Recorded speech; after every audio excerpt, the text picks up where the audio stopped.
À tous. Donc la liste des 23 joueurs pour les 2 matchs qui nous attendent, Ukraine-France et France-Islande. Gardien de but, Lucas Chevalier, Mike Maignan, Brice Samba. Défenseur, Lucas Digne, Malo Gusto, Lucas Hernandez, Théo Hernandez, Ibrahima Konaté, Jules Koundé, William Saliba, Dayo Upamecano.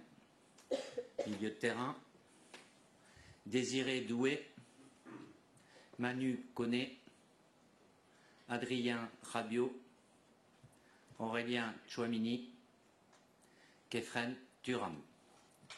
Attaquant, Magnès Akliouche, Bradley Barcola, Ryan Cherki, Ousmane Dembélé, Kylian Mbappé, Michael Olysée, Marcus Thuram.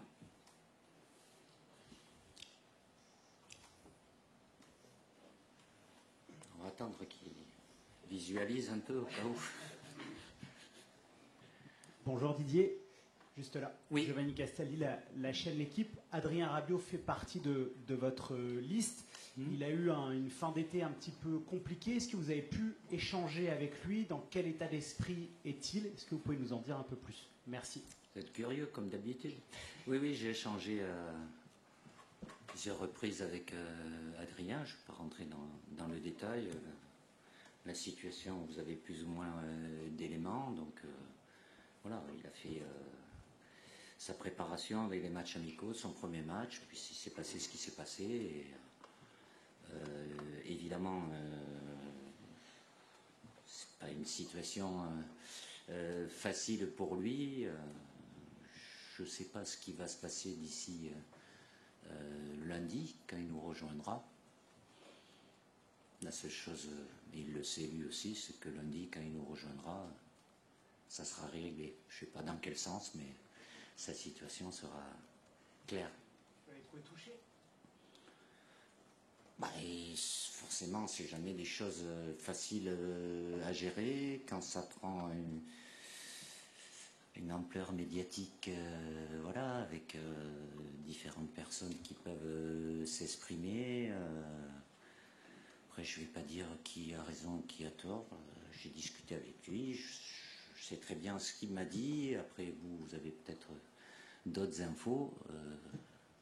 Voilà, je tiens à Adrien par rapport à ce qu'il est, à ce qu'il a fait avec nous, ce qu'il est capable encore de faire, bien évidemment. Donc, c'est important pour moi aussi de savoir dans quel état d'esprit il était aussi.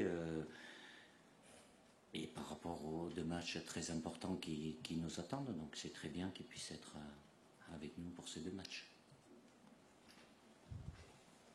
Bonjour Didier, Jean-François Pérez, Oui. JDD. 2 questions en une autour d'un cas, en quelque sorte. Vous en avez qu'un, ça va, ça me rassure. Hugo Ekitike n'est pas là, pas pour le moment en tout cas. En revanche, Marnès Akliouche est là. Pourquoi maintenant pour les deux? Enfin, pourquoi pas pour Hugo et pourquoi maintenant pour Marnès? Merci. Pourquoi pas? Évidemment, Hugo, de par ce qu'il a fait déjà la saison dernière, là vous le voyez peut-être un peu plus parce qu'il est à Liverpool, mais on le suivait aussi quand il était à Francfort où il a fait une très bonne saison. Après, tant mieux pour lui, le fait qu'il est à Liverpool et qu'il continue à avoir une bonne efficacité, c'est très bien. Après, c'est la concurrence au poste aussi. Je suis pas là pour les accumuler, mais évidemment qu'il a le potentiel pour être en équipe de France. Il n'est pas, lui, s'il a un registre qui est essentiellement axial. Magnès est plus un joueur de couloir et voilà, qui a fait une bonne saison avec l'AS Monaco, qui a beaucoup de qualités sur le plan technique. Il reste la marge de progression à gagner certainement en efficacité, qui peut être encore meilleure, mais potentiellement il fait des choses très intéressantes.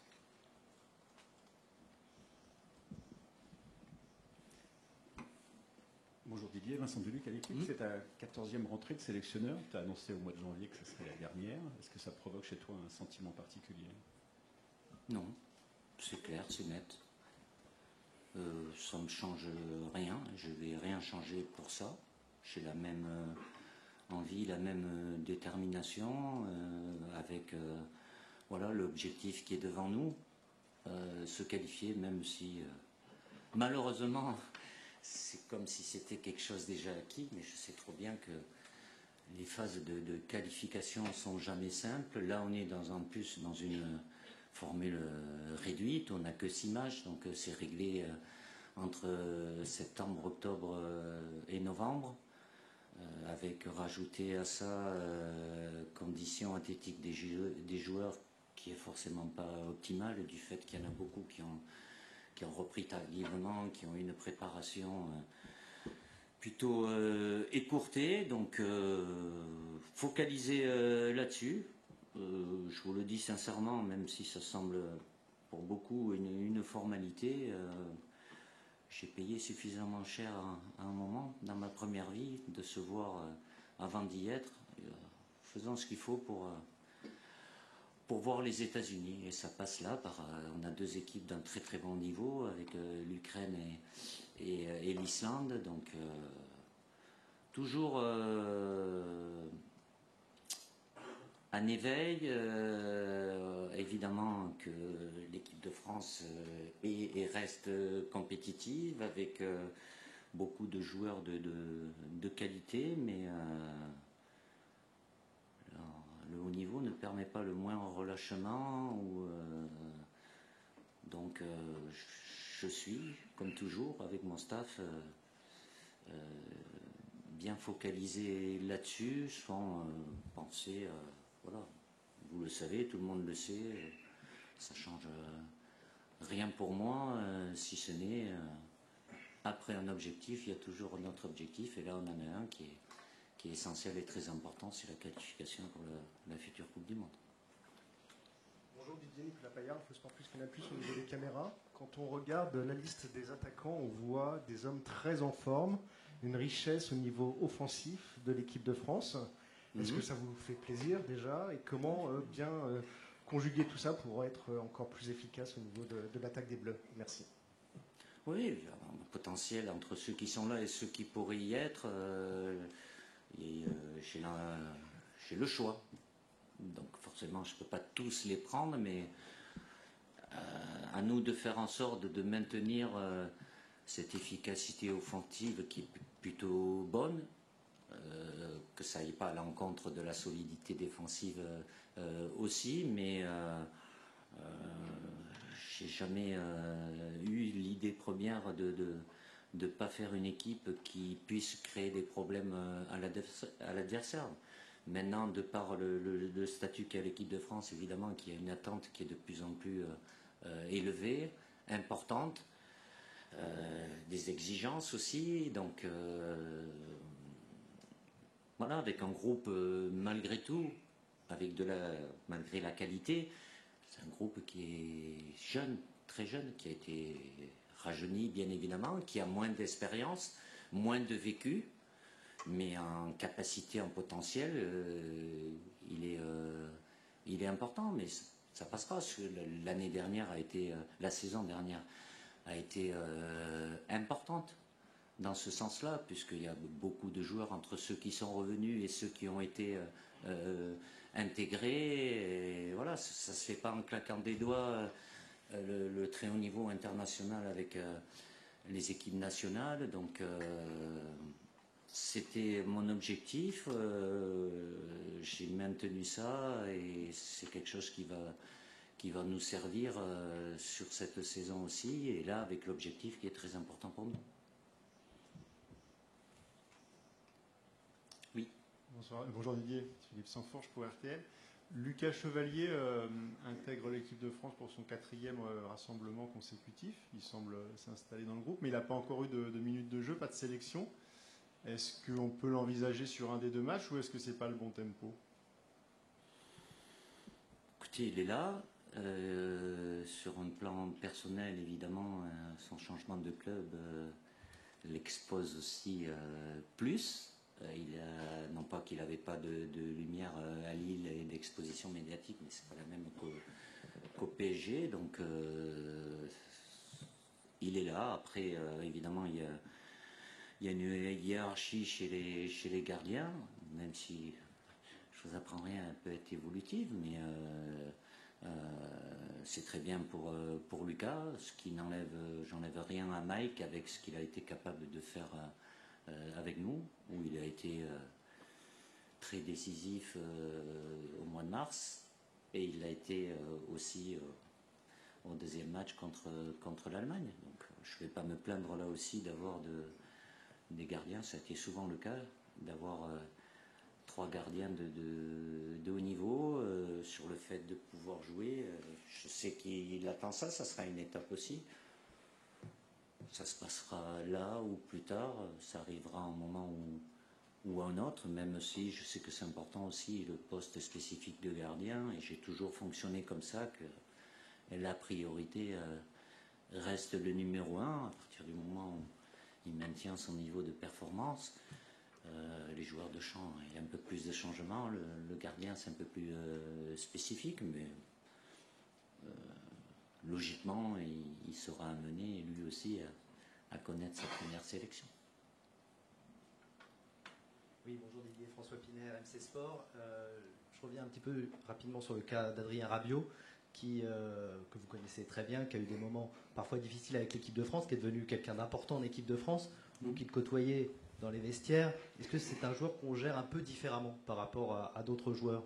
Question de sensibilité, peut-être?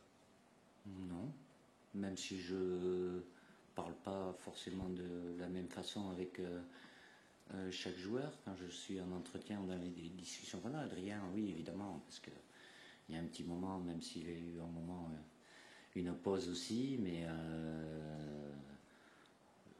derrière chaque joueur, il y a aussi un être humain avec caractère, personnalité, sensibilité aussi peut-être différente. C'est à moi de m'adapter, mais avec Adrien, j'ai jamais eu de soucis particuliers. Après, s'il y a des choses, que ce soit lui ou un autre, sur lesquelles je considère que c'est pas bien pour lui et pour l'équipe, j'ai été amené ou je serai amené à leur dire. Après, ils écoutent les gens qui sont proches d'eux aussi, mais humainement, Adrien, voilà, il n'y a pas eu. Au début, un petit peu, c'était une question, mais bon, ça remonte à un moment de positionnement ou un trait plus bas, plus haut. Depuis bien longtemps, il ne se pose plus ces questions-là. Donc, il a gagné en maturité, en expérience aussi. Donc, mais c'est un élément important pour l'équipe de France. Aujourd'hui, le Parisien, la présence d'Akliouche indique-t-elle que la réoxygénation continue, ou cette saison, ça sera plus dur d'intégrer l'équipe de France parce qu'il y a l'objectif de la Coupe du Monde à la fin, avec l'idée de resserrer peut-être le groupe? Non, il n'y a pas à resserrer, ça reste toujours. Voilà, après, ça dépend de la disponibilité des uns et des autres. Donc, l'un ne va pas à l'encontre de l'autre, même si l'objectif est clair et c'est pas des matchs amicaux qu'on a. Donc, et les 2 premiers face aux 2 meilleures équipes de ce groupe de 4, on se doit d'être performant et efficace. L'un n'empêche pas l'autre. Évidemment, déjà, il y avait beaucoup de joueurs potentiellement, et c'est toujours le cas, qui peuvent intégrer cette équipe, entre ceux qui sont là et ceux qui ne sont pas là. Et comme je l'ai dit par rapport à Hugo Ekitike, pourraient ou mériteraient d'être là. Mais je suis limité, même si je peux en prendre en plus, mais pour 2 matchs, on peut prendre le nombre qu'on veut, quoi. Après, quand on est en compète, évidemment, un groupe de 26, ça laisse encore 3 places de plus, même si ça fait aussi 3 mécontents de plus, parce que c'est des joueurs, ils ne peuvent pas tous avoir du temps de jeu, mais le fait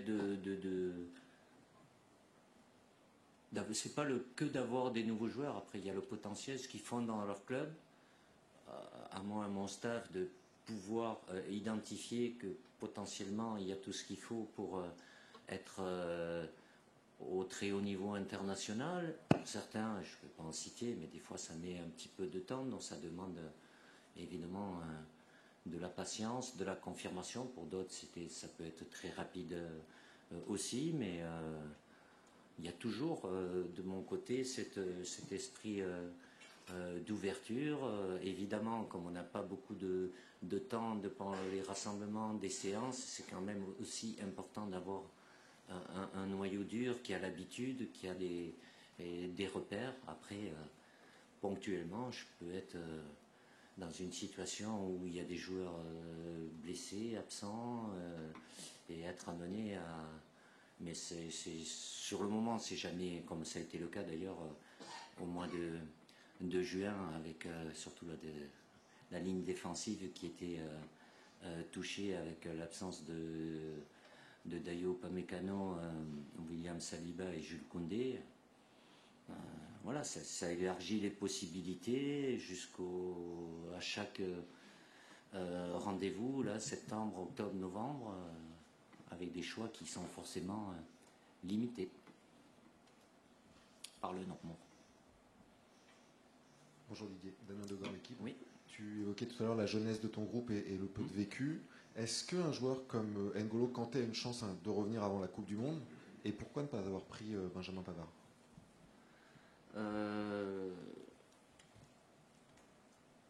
Oui, par rapport aux joueurs qui ont pu arrêter ou qui étaient là, et N'Golo en fait partie, que N'Golo soit toujours, NJ soit toujours sélectionnable, c'est le cas. Je l'ai rappelé pour le dernier Euro. Après, dans une phase dans l'année, je pourrais aussi, mais c'est bien de laisser du temps de jeu, et à un moment, j'espère être confronté à cette situation-là, quand il y a une compétition, voilà, de pouvoir évaluer, parce que c'est des joueurs, s'ils sont là, ils sont là pour jouer, quoi. Donc, mais je continue, avec le staff, on continue de suivre NJ, bien évidemment. Il a fait une très bonne saison avec son club l'an dernier, où il a gagné 2 titres, donc sur son niveau, il n'y a pas de souci. Mais là, sur ces matchs-là, de par les autres joueurs, ça leur permet de s'aguerrir aussi. Deuxième center, c'était Benjamin. C'est plus sur c'est pas sur ce qu'il est capable de faire lui. Après, je suis confronté, même si c'était déjà le cas, et les derniers rassemblements amènent des éléments aussi, c'est l'utilisation des défenseurs entre axe droit et axe gauche, quoi. Donc, à un moment, pour ceux qui sont sélectionnés, évidemment, il y avait Dayo qui jouait au Bayern à gauche. Depuis, il joue systématiquement à droite. William joue avec nous et le fait plutôt bien ou très bien, même si ça lui demande toujours une petite période d'adaptation, parce qu'il joue lui aussi à droite, donc c'est pas forcément les mêmes appuis, les angles de passe. Et dans les défenseurs centraux droitiers, ils sont tous exclusivement axe droit. Donc je préfère aussi avec Lucas, même s'il n'a pas un temps de jeu énorme, lui il a l'expérience, il a les repères aussi, donc j'ai préféré prendre cette option-là, où il peut être aussi, au cas où, une solution sur le côté s'il y a besoin.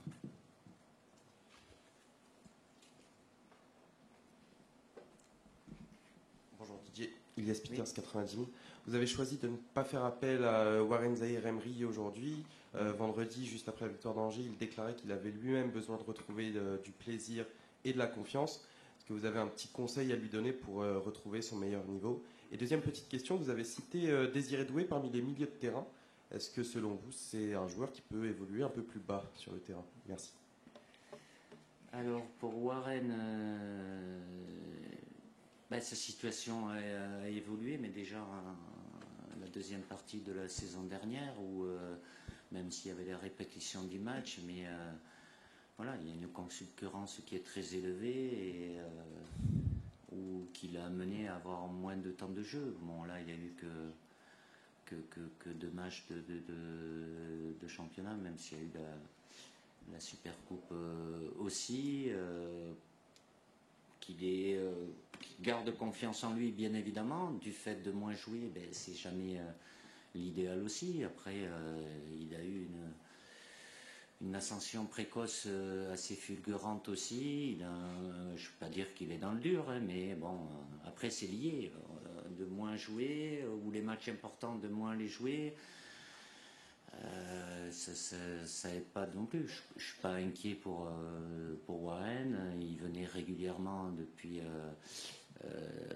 plus d'1 an. Il doit avoir 7 sélections, je crois. Donc, il a tout pour lui, devant lui. Mais ponctuellement, aujourd'hui, ben, vous suivez le PSG. Donc, il y a 3 joueurs qui commence plus les matchs que lui, même si dans la rotation, il se retrouve impliqué aussi, quoi. Et après, la deuxième...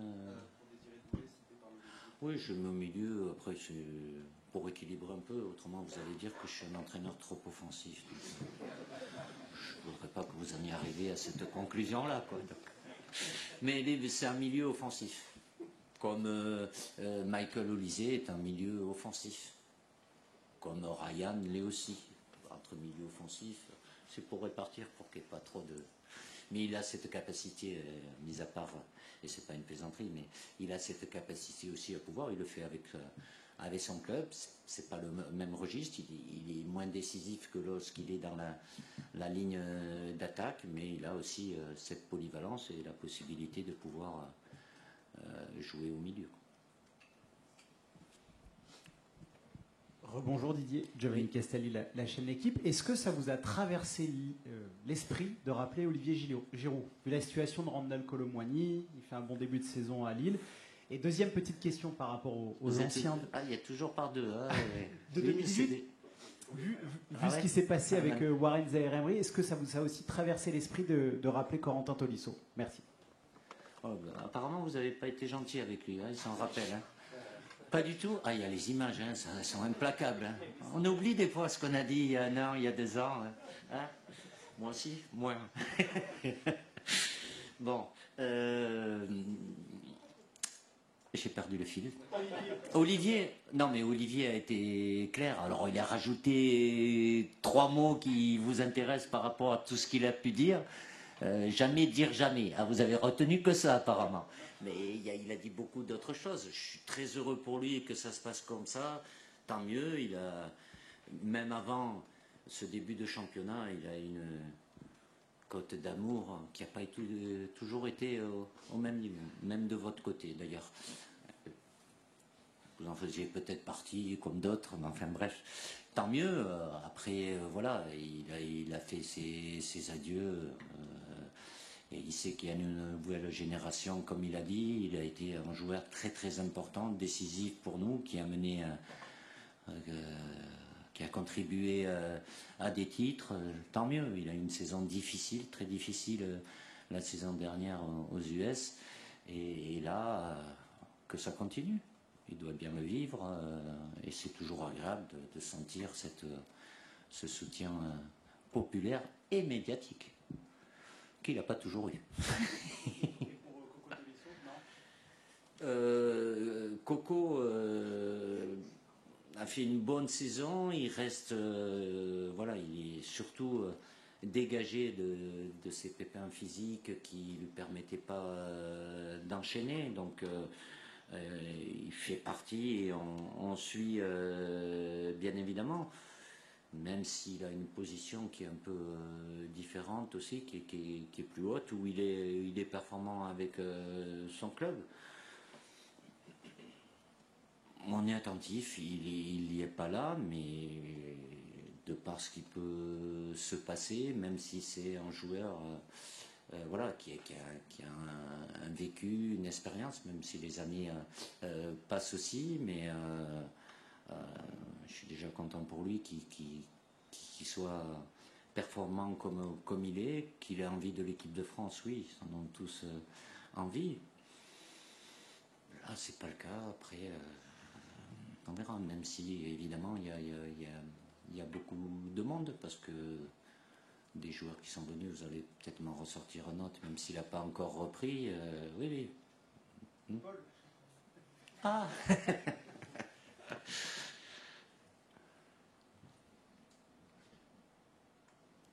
Bonjour coach, je suis Oui. Joannasson pour Instant Foot. J'ai 2 questions. Ma première sur. C'est par 2 aujourd'hui.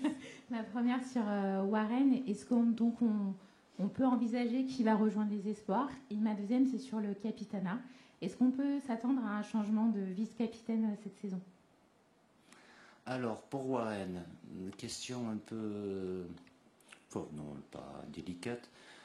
J'échange évidemment beaucoup avec Gérald Batic, qui va communiquer après sa liste. Il n'y a rien qui est figé, mais à partir du moment où il y a un joueur qui est venu avec moi un certain nombre de fois. Bon, il a 7 sélections, il a fait, je sais pas, une dizaine de 7 ou 8 rassemblements avec nous. Déjà, et ça me semble naturel, il y a la déception pour lui de pas être avec Léa, même si Warren a un état d'esprit et échanger avec lui, de savoir si, mais c'est toujours un peu délicat quand il y a quand même un statut entre guillemets. C'est pas comme il y a eu d'autres joueurs. Je prends l'exemple de Loukeba qui est venu avec nous, qui a eu une sélection et après qui est avec les espoirs. Là, c'est quelqu'un qui a été quand même en continuité avec nous. Sur un plan psychologique, je peux me mettre à la place des joueurs aussi. C'est peut-être pas l'idéal. Après, Gérald a la liberté de pouvoir choisir. C'est vrai qu'il est en catégorie d'âge pour pouvoir être chez les espoirs, mais il vous le dira peut-être aussi, puisque je ne vais pas vous donner les noms, mais il a eu certains cas aussi qui sont venus à moi, vous allez chercher peut-être après, et puis après que ça vient un peu en reculant avec les espoirs, sans compter que les clubs peuvent être aussi un peu réfractaires. Peut-être c'est pas le cas de Warren parce que voilà, comme on me l'a posé avant la question, qu'il a envie d'avoir du plaisir de jouer, lui jouer peu importe où avec qui, mais malgré tout, voilà, il n'y a rien de figé, il n'y a pas une ligne en disant oui à partir de temps sélection ou quoi, mais il y a aussi à tenir compte de l'aspect psychologique et humain pour les joueurs. Il y en a eu des années avant aussi c'est un peu comme le sentiment d'être rétrogradé un petit peu, donc c'est pas toujours évident. Après qu'ils viennent une fois avec moi de par la situation et qu'après quand il y a compétition avec les espoirs et ils peuvent jouer un rôle, pourquoi pas, mais là voilà, ça fait partie des éléments qui amènent de par l'expérience, le vécu avec d'autres, chaque cas, chaque situation est différente. L'autre, vice-capitaine, oui, le capitaine, vous le connaissez. Après, tout dépend qui est sur le terrain, qui joue pas, mais évidemment qu'en termes de leader, il y en a plusieurs à qui j'ai donné cette responsabilité aussi, parce que ça permet de franchir une étape supplémentaire. Donc ça a toujours été important d'avoir des leaders. Après, c'est pas le fait d'avoir le brassard, c'est une responsabilité aussi qui peuvent aller bien à certains et moins bien à d'autres. Donc je choisirai en fonction du moment, mais le capitaine reste le capitaine et c'est Kylian. Mais il n'est pas seul et il a besoin lui aussi de s'appuyer vis-à-vis du groupe sur d'autres joueurs qui ont le leadership. Encore un absent, Didier, c'est Randall Colomwani. Est-ce que ça a été dur de ne pas le prendre? Est-ce que c'est pas, tu te dis pas, l'équipe de France était une bouffée d'oxygène pour lui quand il a eu des problèmes et là. Ouais, mais là, il y a une situation, évidemment, ça n'a pas été toujours simple pour Randall, même si avec nous, il a été très très souvent compétitif et efficace. Mais là, il est dans une situation où il n'y a pas de temps de jeu, un entraînement à part. J'espère qu'il pourra trouver une solution jusqu'à lundi, lui aussi, qui lui permette de pouvoir être joueur actif. Mais de par, voilà, là, il y a des éléments sur le plan athlétique et temps de jeu avec les exigences internationales qui ne peuvent pas être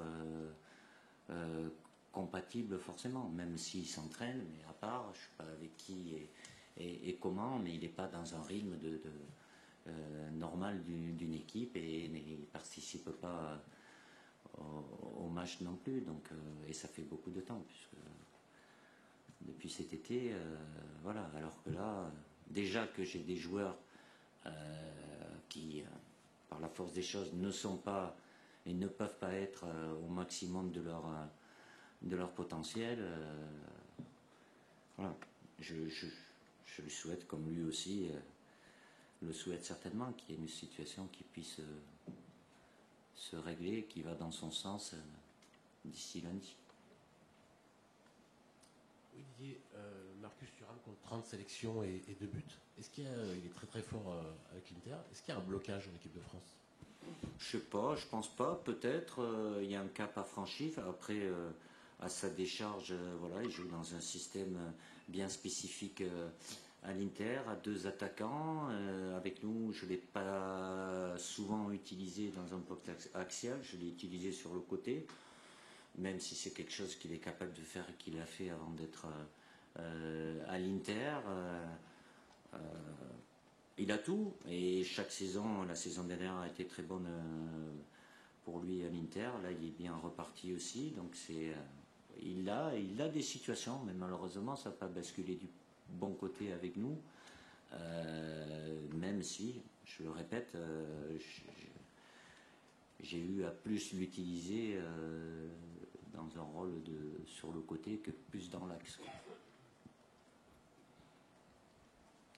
Oui, Didier, on se souvient que la saison passée, la reprise n'avait pas été idéale avec cette défaite contre l'Italie. Ça correspondait aussi à une période délicate sur le plan personnel pour Kylian Mbappé, qui est le leader capitaine, un peu le baromètre. C'était il y a un an. Tout va bien aujourd'hui. Le soleil est là, il n'y a pas de nuages, il n'y a pas de vent. Sa saison paraît très bien démarrée, il semble apaisé physiquement. Il est très bien. Comment est-ce que vous analysez cette nouvelle saison qui s'ouvre pour lui? C'est le même constat.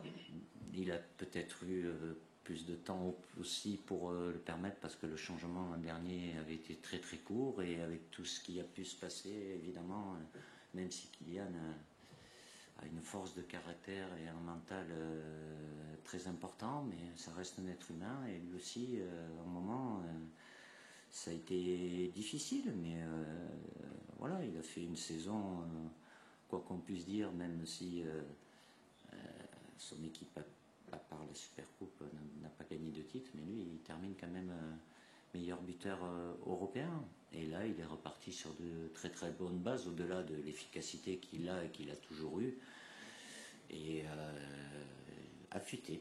Donc c'est plutôt une très bonne chose, et avec l'attachement qu'il a toujours pour l'équipe de France et la responsabilité qui est importante pour lui à travers le fait qu'il soit capitaine de cette équipe.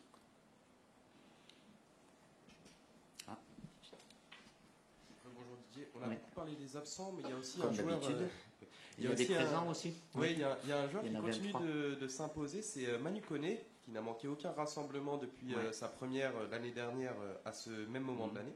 Donc, comment avez-vous jugé sa première année avec vous donc l'an passé, et quelle est sa marge de progression en équipe de France? Merci. Manu, oui, je pense que après, il fait partie, ça arrive des fois, des joueurs qui sont un peu sous-cotés ou sous-évalués. Moi, je le considère avec un très très gros potentiel avec nous. Il a été performant, il est avec son club, bon, il reste à l'AS Roma, enfin, apparemment. Et il avait déjà fait avec à travers les JO de très très bonnes choses et avec nous aussi, donc ça demande encore de la confirmation, mais dans un registre bien spécifique, même s'il a la capacité à se projeter, il aime bien ça aussi, mais voilà, s'il est là régulièrement, c'est que je considère qu'il fait partie des joueurs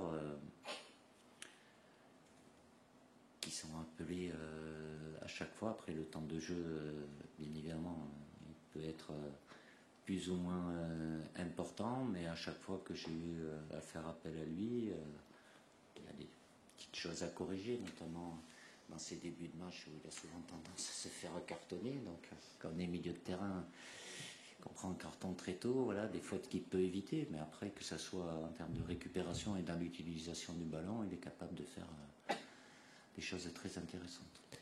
Et on va terminer cette conférence de presse avec une question de Jean-François Pérez du JDD. On ne va parler du tout de... Vous ne l'avez pas reconnu quand même. Bah, je suis désolé, je vais essayer de faire connaissance un peu plus tard. Ah, ça ne me regarde pas. On n'a pas parlé des éliminatoires qui débutent la semaine prochaine. On aura évidemment le temps d'en reparler la semaine lundi, prochaine. oui. Mais ce premier match contre l'Ukraine en Pologne, est-ce que ça ne démarre pas par le plus difficile, voire le plus piégeux? Pas piégeux, mais difficile, c'est la réalité. Déjà, on est confronté, c'est nouveau, un groupe de 4. Après, on m'a posé la question, est-ce que c'est mieux à 5, à 6? Là, on est à 4, donc il y a 6 matchs. Hein. Et on a que ce soit l'Ukraine chez nous ou là-bas, même s'ils ne jouent pas chez eux, malheureusement pour eux. Oui, ils ont un soutien national qui est très, très important. Et puis l'Islande qui a de la qualité aussi. Donc c'est pour ça, être vigilant, on ne peut pas se permettre de penser que, surtout pas. D'ailleurs, j'avais averti les joueurs après notre dernier match contre l'Allemagne, c'est pas se voir là-bas, surtout pas. Il va falloir faire ce qu'il faut et on a du répondant en face de nous sur ces 2 matchs. C'est pas avoir de la crainte ou quoi que ce soit, mais préparer ça toujours sérieusement comme on l'a toujours fait pour bien se positionner après ce premier rassemblement, puisqu'après il n'y aura que 4 matchs. Et ça c'est très vite. On n'a jamais été confronté en septembre-octobre, en 3 mois, à jouer une qualification. Donc l'objectif est là, mais voilà. Comme je l'ai dit avant en préambule, oui, ça semble tellement une normalité on ne se pose même pas la question. L'équipe de France, elle est déjà qualifiée, non. Et ça nous est arrivé par moments. Passez-moi l'expression, on est passé entre la colle et la fiche. Quand ça passe, ça passe.